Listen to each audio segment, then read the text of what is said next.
Hello and welcome to another video on Frames Team, and today I'm going to talk about the Nikon Zfc and the Nikon Zf, and we're going to compare them. We're going to go through the various aspects of them, and I'm going to go out and shoot. Let's also discuss that if you're already an owner of the ZFC, is it time for you to upgrade to the Zf? Because both of these are retro style cameras, this may not be an easy question to answer, but I'm going to circle back to this question and try and answer this at the end of the video after I experienced both of these cameras side by side or together.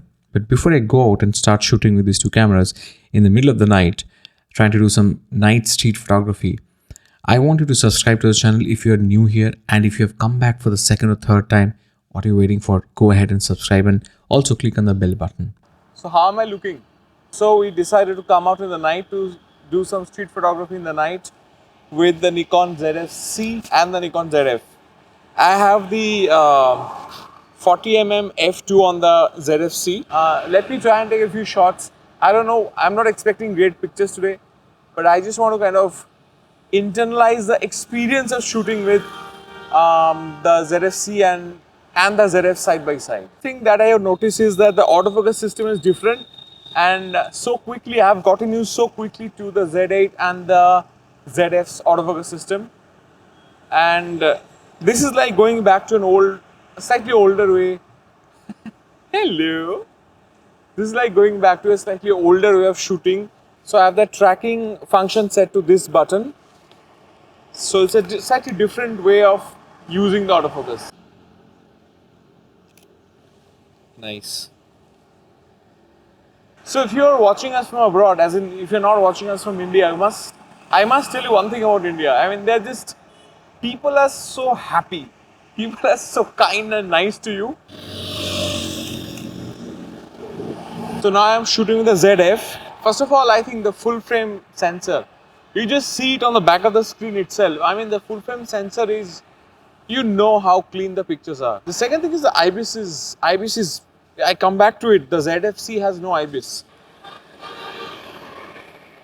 The low light autofocus, my exposure on the ZFC is much higher actually. That on the Nikon ZFC, an APS-C camera or a crop sensor camera, I had to boost the ISO higher to about 640, which meant I was not feeding the sensor with as much light. I also have to say that I was actually using 40mm f2, so effectively I almost had an f2.8 or f3 worth of light. So all in all, if you don't use a dedicated crop sensor lens, and if you actually go for a full frame lens, you're going to lose a bit of light intensity, which means you have to push the ISO higher.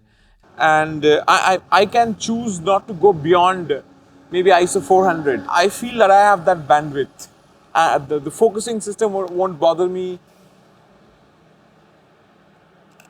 One thing I have to say about the ZF is that it can be a single hand camera. You can just practically shoot like this.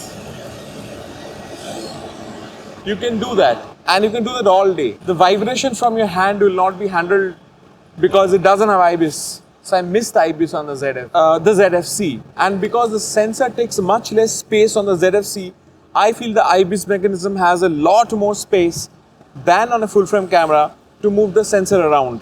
In case of the ZF, however, you can shoot it with a single hand. You can't just do it all day because it's a much heavier camera.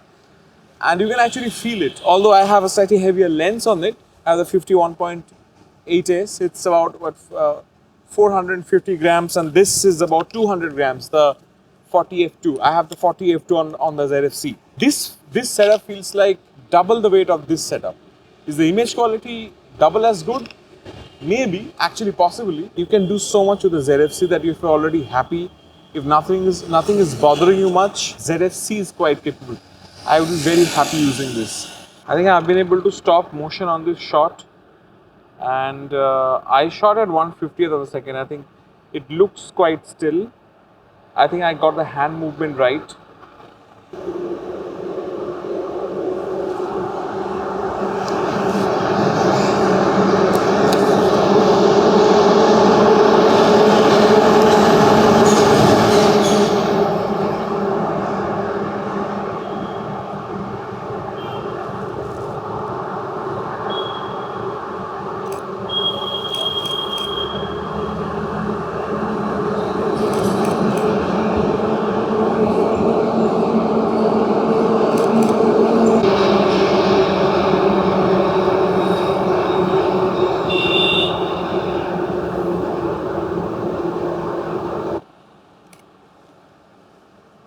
toy. It can feel like a toy to some people, especially those who are used to the Nikon build quality. This feels plasticky, and I would say that's my one major complaint about the ZFC. It's not the fact that it did not have the XP7 processor. Of course, that processor has come out only now. But I did not expect Nikon to have this kind of build quality for the ZFC. The ZF, on the other hand, is built like a tank. At least it feels like that, okay? But it does feel like a brick. It feels like very solidly made, and it carries that sort of weight as well along with the build. The ZF, see, I think at this point, honestly, this is an amazing camera because the way the camera is conceived. What I would want right now is the ZFC Mark II. Imagine the ZFC with a slightly better build quality, but with all the juice of the XP7 processor, or even a tweaked XP7 processor.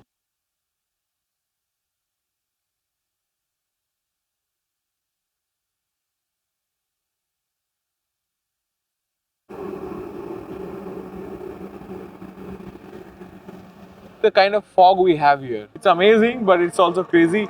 It's difficult to drive. The visibility is not too high. First of all, who is it for? If you're a beginner and if you're trying to look for a camera that looks cool, classic, has enough dynamic range, enough megapixels, about 20 megapixels or 21 megapixels, the ZF C is an amazing camera. You can buy it used for about 750 US dollars or even less than that. And you can buy one of these smaller lenses from Nikon, the 40 f2 or the 28 f2.8. The Viltrox is 23 1.4. You know, the range of lenses that you get from Viltrox that are meant for APS-C Z mount cameras. The ZFC right now has a lot of lens options, whether it's manual focus and autofocus. You have those things. The other thing that you need to remember is that as a camera, this has got everything that you need.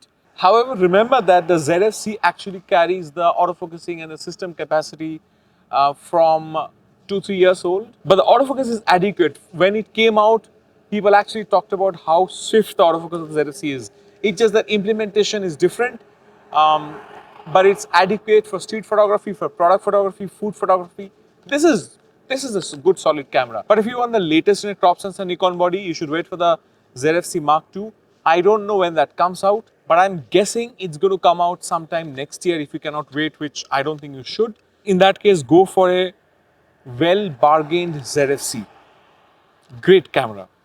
But if you want the latest and if you want a full frame camera, if you want something that competes very well with Sony A7 IV, this is being actually recorded on a Sony A7 IV, the Canon R6 Mark II, or even the Canon R8, but without the compromises of an R8. If you want a full spec camera that is retro stylish, the ZF is for you. Okay. Now, if you're someone who has the ZFC right now, should you upgrade to the ZF? No, I missed the shot. Anyway, so you see, the camera doesn't matter in some situations, as long as you.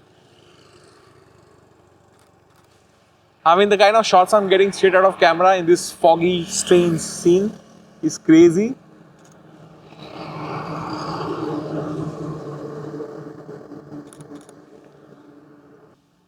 My God. I'm back in the studio. I mean, we had to run because, we parked the car on the side of the road and it was completely foggy. It was risky. So someone shouted from an ongoing car from there, and I think they're trying to ask us to move because it was really risky at that point. And what's funny was that, there were some points where there was tremendous amount of fog because I think there was agricultural land where we were shooting on the side of the highway. And the moment you cross that little area, I mean, it was completely fine. So there were pockets of like complete foggy areas, and then there were other spaces where it was completely fine. So strange, but it was a great experience.